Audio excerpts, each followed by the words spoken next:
খুব সহজেই কনভিন্সড হয়ে গেলেন? শোনেন, সারা পৃথিবী শুধু নয়, এই মহাশূন্যের সব কিছু যদি অন্যায় ভরে যায়, তবুও আমাদেরকে চেষ্টা করতে হবে অন্যায়ের বিরুদ্ধে। করতে হবে কিনা? কবে আল্লাহ তাআলা পৃথিবীতে সম্পূর্ণ ন্যায় প্রতিষ্ঠা করবেন এটা আল্লাহর ইচ্ছা, বাট আমাকে আপনাকে এক মুহূর্তের জন্য অন্যায়ের পক্ষে থাকা চলবে না। মূলত এটাই হচ্ছে সময়কে কাজে লাগানো।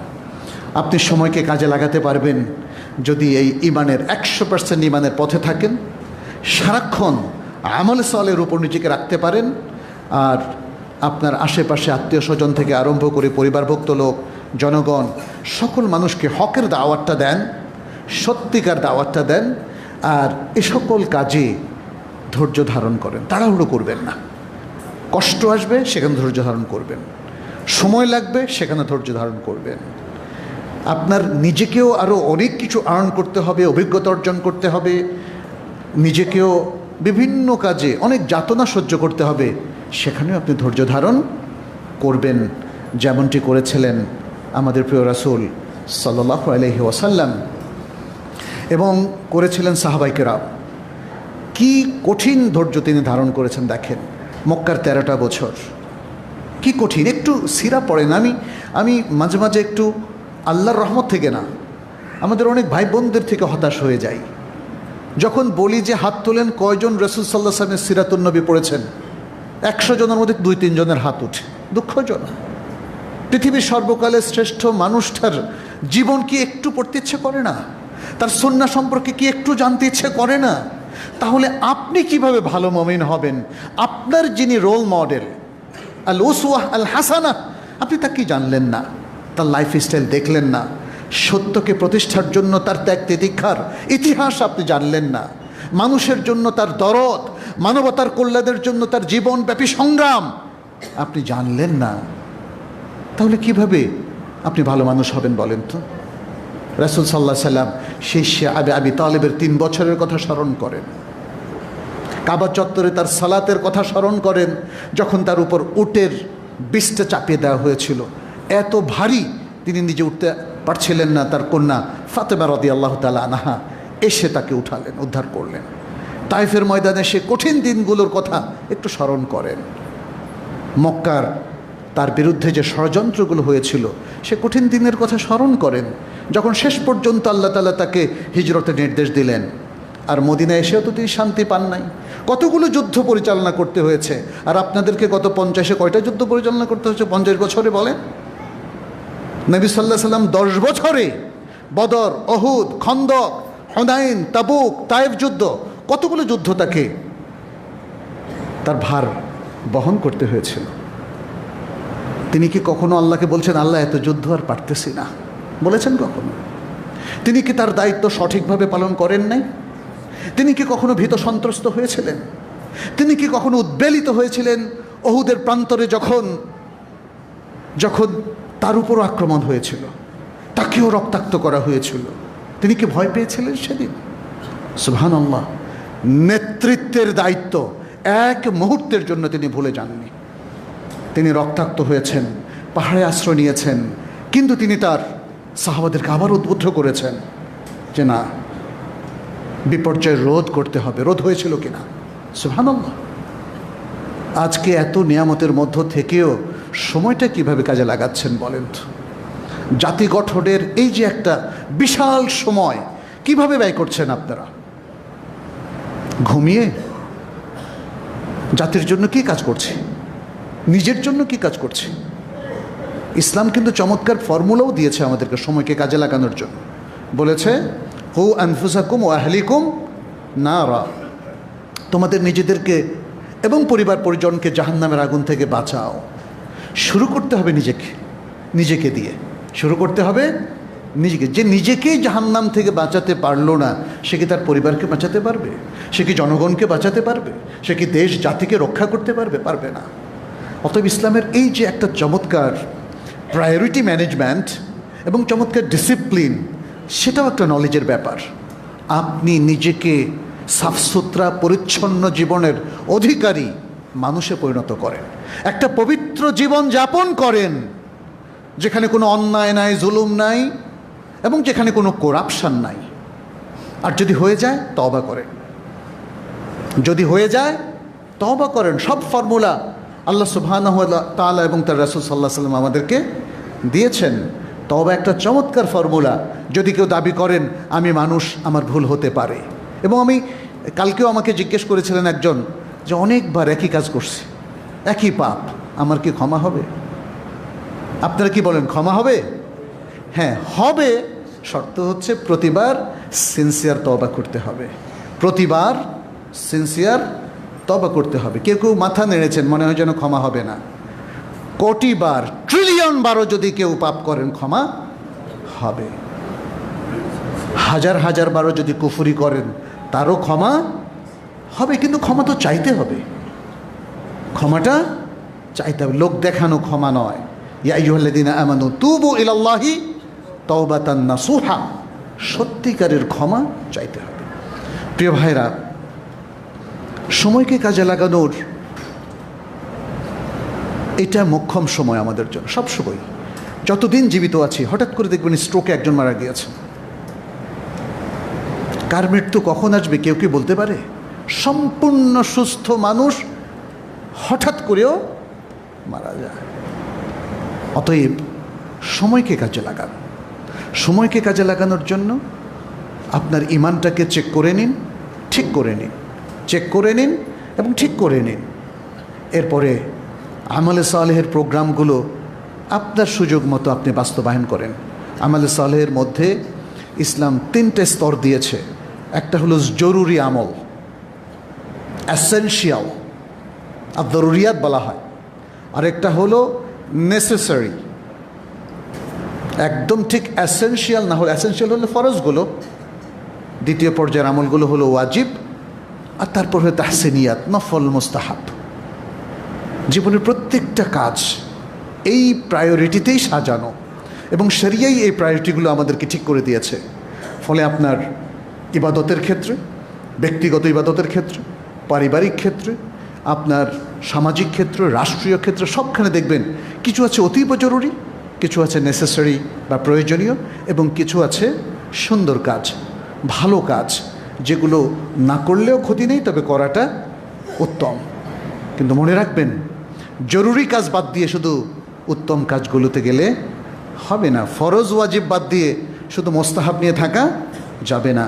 উম্মার অধিকাংশ মানুষ কিন্তু মজা পেয়ে গেছে, ফরজ বাদ দিয়ে মোস্তাহাব কাজের মধ্যে তারা মজা পেয়ে গেছে, এবং এটাই হচ্ছে আমাদের অধপতনের সবচেয়ে বড় কারণ। অতএব একটু নলেজ অর্জন করতে হবে। যারা মনে করেন যে এখনও জরুরি জ্ঞানগুলো অর্জন করেনি, আমি আবারও বলছি, আপনারা অফলাইন অনলাইন যে কোনো ফর্মাল ইনফর্মাল কোর্সের মধ্য দিয়ে আপনারা এই জ্ঞানগুলো অর্জন করে নেবেন। কোরআনটাকে শুদ্ধ করে নেবেন, কোরআনের অর্থটাকে বুঝে নেবেন, এবং আমাদের আল্লাহ সুবহান তাআলার ইবাদত পালনের ক্ষেত্রে আমাদের যেই জ্ঞানগুলো খুবই জরুরি, সে জরুরি জ্ঞানগুলো অর্জন করবেন। আল্লাহ আমাদের সবাইকে তৌফিক দান করুন। আকুলু কাউলি হাদা ওয়া আস্তাগফিরুল্লাহ লি ওয়া লাকুম ওয়া লিসাইরিল মুসলিমিন ফাস্তাগফিরুহু ইন্নাহু হুয়াল গফুরুর রহিম।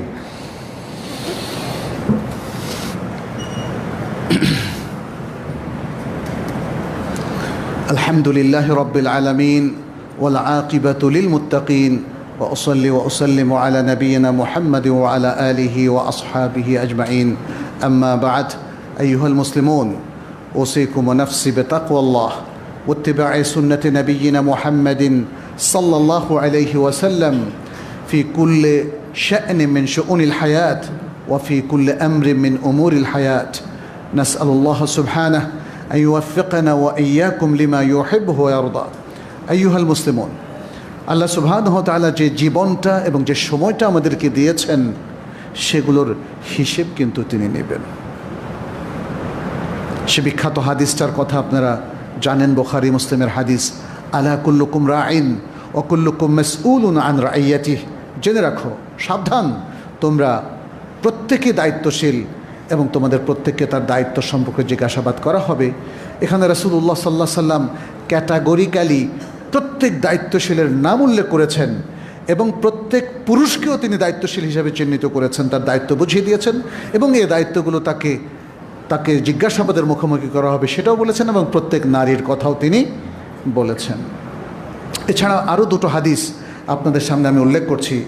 একটি হলো মুআয ইবনে জাবাল রাদিয়াল্লাহু তাআলা আনহু থেকে নবী সাল্লাল্লাহু আলাইহি ওয়াসাল্লাম বলেছেন, লা তাজুলু কাদামা আবদিন ইয়াউমাল কিয়ামাতি হাত্তা ইউসআলা আন উমরিহি ফিমা আফনাহ ওয়া আন ইলমিহি মাযা ফাআল ওয়া আন মালিহি মিন আইনা ইকতাসাবাহু ওয়া ফিমা আনফাকাহু ওয়া আন জিসমিহি ফিমা আবলা। নবী সাল্লাল্লাহু আলাইহি ওয়াসাল্লাম বলেছেন, প্রত্যেক বান্দাকে চারটা জিনিস সম্পর্কে জিজ্ঞাসা না করে তার জায়গা থেকে তাকে সরতে দেওয়া হবে না। কবর থেকে ওঠার পরে যে জায়গায় থাকবেন সেখানে তিনি স্টাক হয়ে থাকবেন যতক্ষণ না তাকে চারটা প্রশ্ন করা হয় এবং সেগুলোর জবাব তার কাছ থেকে নেওয়া হয়। এক নম্বর হলো তার জীবন সম্পর্কে, সময়টা সম্পর্কে। জীবন মানে কি? সময়। আমরা বলেছি তার জীবন সম্পর্কে, যে সে কিভাবে এই জীবনটা কাটিয়েছে। তাহলে আপনার প্রত্যেকটা সেকেন্ড কিন্তু এর মধ্যে শামিল। আল্লাহ বলবে না যে 1975 সালে কী করছো, আর 95 সালে কী করছো, আর 25 সালে কী করছে। তিনটা প্রশ্ন নাকি হয়ে গেল? না, আপনাকে আপনার জীবনের যখন থেকে আল্লাহ তাআলা এস্টিমেট করা শুরু করেছেন। কখন থেকে আল্লাহ এস্টিমেট করা শুরু করেন? বালেগ হওয়ার সময় থেকে। বালেগ হওয়ার সময় থেকে আপনার জীবনের হিসেব শুরু হয়ে যায়। তখন থেকে নিয়ে যতক্ষণ পর্যন্ত আপনার হুঁশ ছিল, আপনি স্ট্রোক করে বেহুশ হন নাই, ততক্ষণ পর্যন্ত এই সময়টার হিসাব আল্লাহ নেবেন। দ্বিতীয় হচ্ছে, আপনি কি এলেম অর্জন করেছেন এবং সে অনুযায়ী আমল করেছেন? যে এলেমের কথা আমরা একটু আগে বললাম, ও আন ইলমিহি ফিমা ফাআল, যে তার এলেম সম্পর্কে তুমি কি এলেম অর্জন করেছো? জরুরি এলেম বলে দিয়েছিলাম না যে অনেকগুলো জরুরি এলেম, আল্লাহকে জরুরি এলেমগুলো দিয়ে দেন নাই, কোরআন সুন্নাহয় আমাদেরকে দিয়েছেন। সে এলেমগুলো কি অর্জন করা হয়েছে কিনা এবং সে অনুযায়ী আমল করা হয়েছে কিনা, দুটো এখানে বলা হয়েছে। অতএব শুধু এলেম অর্জন করে ইসলামী চিন্তাবিদ হলে হবে না। আমাদের অনেকেই খুব বড় ইসলামী চিন্তাবিদ, আমল নাই। বুঝতে পেরেছেন? আমি দেখলাম যে ইসলাম জানা কিছু লোক ইসলামিক চিন্তাবিদ সেজে বসে আছে, আমল নাই। আবার কিছু জাহেল মানুষ ইসলাম সম্পর্কে জানে না, তারাও অনেক ফতোয়া টতোয়া দেয়। তাতে বোঝা গেল যে তারাও মোটামুটি নিজেদেরকে খুব ইসলামিক জ্ঞানীগুণী বা চিন্তাবিদ মনে করে। এই দুই শ্রেণীর খুবই আকাল থাকবে তখন। আল্লাহ জিজ্ঞেস করলে কোনো জবাব দিতে পারবে না। তৃতীয় প্রশ্নটা হচ্ছে সম্পদ, কিভাবে ইনকাম করেছেন আর কিভাবে ব্যয় করেছেন। কলজে কামড় দেওয়ার কথা ভাইয়েরা, সম্পদ কিভাবে উপার্জন করেছেন আর কিভাবে ব্যয় করেছেন। অনেকে খুব চালাক, বলে উপার্জন যেমনি করেছি কিছু ঘুষ ঠুস তো, অথবা এই অবৈধ, বা এখন মসজিদ বানায় মোটামুটি আল্লাহকে রাজি খুশি করব, মসজিদ, গরিব গোরাবাদেরকে কিছু হেল্প করা, এটাকে চলবে? শুনেন, আপনার অর্জিত সম্পদ বৈধ হতে হবে, খরচটাও বৈধ পথে হতে হবে। অবৈধ সম্পদ অবৈধভাবে তো ব্যয় করা যাবেই না, বৈধভাবেও ব্যয় করলে সওয়াব আপনি পাবেন না। এর প্রমাণ হচ্ছে, বলা হচ্ছে হারাম সম্পদ দুই রকম। হারাম সম্পদ দুই রকম। এক রকম হলো যেটার মালিক আসলে অন্যজন, যেমন সমস্ত ঘুষের টাকার মালিক অন্যজন, কারণ আরেকজন থেকে ছলে বলে কৌশলে আপনি বাগিয়ে নিয়েছেন। অতএব কিয়ামত পর্যন্ত এর কোনো টাকার মালিক ঘুষখোররা হবেন না। এই টাকা ওদেরকে ফেরত দিতে হবে, তা নাহলে ক্ষমা হবে না। দ্বিতীয় হচ্ছে, হারাম মালের একটা অংশের মালিক আপনি হয়ে যাচ্ছেন রাষ্ট্রীয় আইনে। ব্যাংক থেকে সুদ পাইলেন, অথবা টোবাকো বিজনেস করলেন, অথবা মদের কারখানা দিলেন,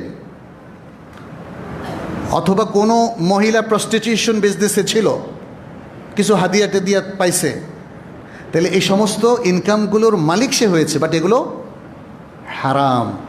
এগুলো ব্যয় করতে হবে জনকল্যাণে, এগুলো ব্যয় করতে হবে জনকল্যাণে, সওয়াবের নিয়ত সহ নাকি ছাড়া।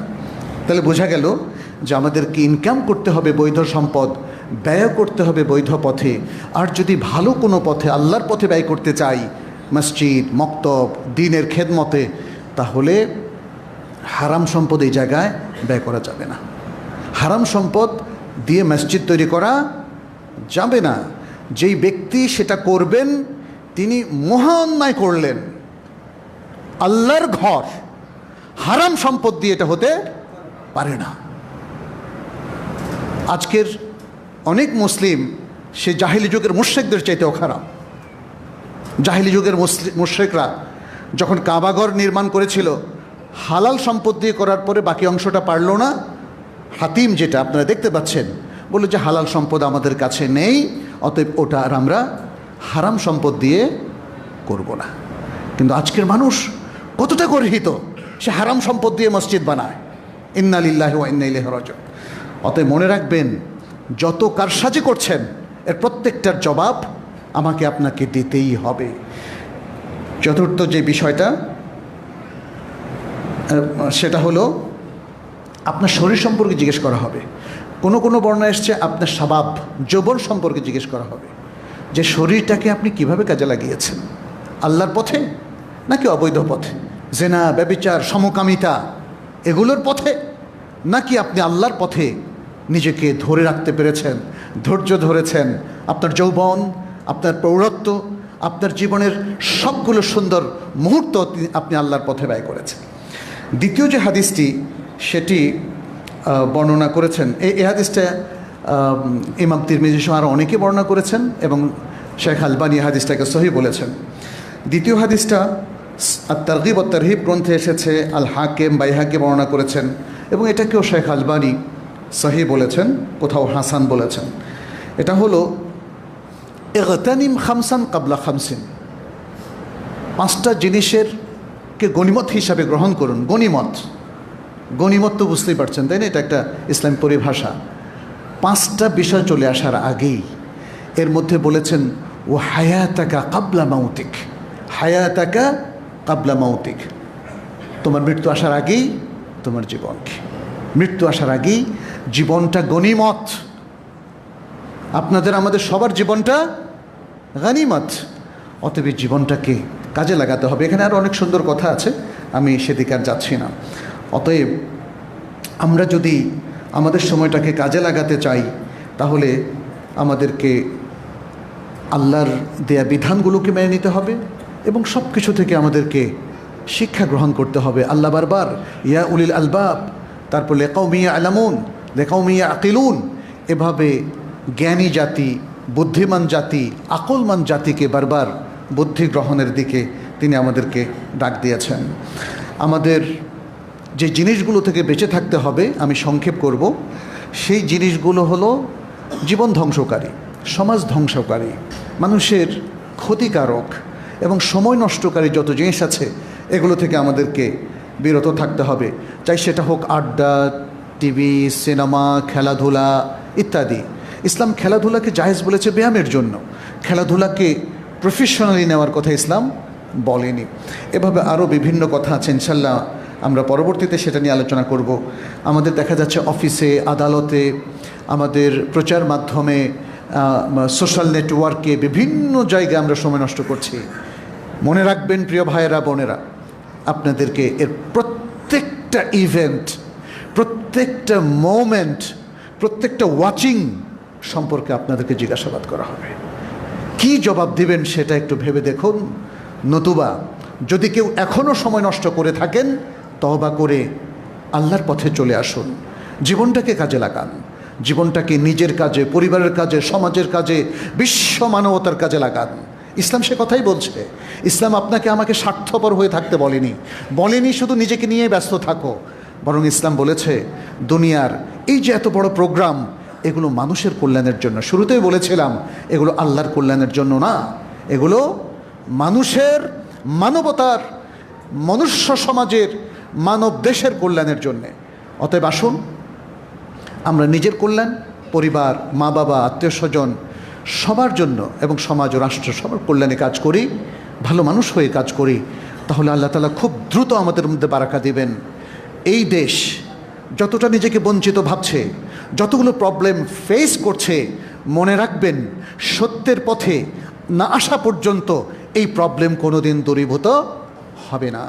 আর এই মুসলিম জনপদ কোরআন এবং সুন্নাহ ভিত্তিক নিজের জীবন, সমাজ জীবন গঠনের আগ পর্যন্ত এই দেশও কোনোদিন বারাকা পাবে না। অতএব এটা সুস্পষ্ট ঘোষণা আমার পক্ষে থেকে না, এটা আল্লাহ এবং রাসূলের পক্ষ থেকে, এটা ইসলামের সর্বকালের সর্বযুগের কিয়ামত পর্যন্ত বক্তব্য। মুসলিম যদি আল্লাহর পক্ষ থেকে নৈকট্যপ্রাপ্ত হতে চায়, বারাকা পেতে চায়, রহমত পেতে চায়, করুণা পেতে চায়, প্রাচুর্য পেতে চায়, উন্নয়ন পেতে চায়, তাহলে আল্লাহর পথে চলা ছাড়া আমাদের সামনে আর কোনো বিকল্প নেই। আল্লাহ আমাদেরকে ক্ষমা করুন। যে ভুলগুলো আমরা অথবা আমাদের ভাইরা করেছেন, আল্লাহ সেগুলো আমাদেরকে ক্ষমা করে দিন। আমাদেরকে তওবা করার তৌফিক দান করুন, ইস্তেগফার করার তৌফিক দান করুন। আমরা আজকে এই জুমার খুতবায় দাঁড়িয়ে আল্লাহর কাছে ক্ষমা চাচ্ছি। হে আল্লাহ, তুমি আমাদের সবাইকে ক্ষমা করে দাও, আমাদের দেশবাসীকে ক্ষমা করে দাও, আমাদের সকল মুসলিম ভাই বোনদেরকে ক্ষমা করে দাও, সারা বিশ্বের সকল মুসলিমকে তুমি ক্ষমা করে দাও। আমাদেরকে আবার তোমার দিকে ফিরে আসার তৌফিক দাও। আমাদের নির্যাতিত মুসলিম ভাই বোনদেরকে তুমি উদ্ধার করো। ফিলিস্তিন সহ, গাজ্জা সহ সারা বিশ্বের নির্যাতিত মুসলিমদেরকে তুমি উদ্ধার করো।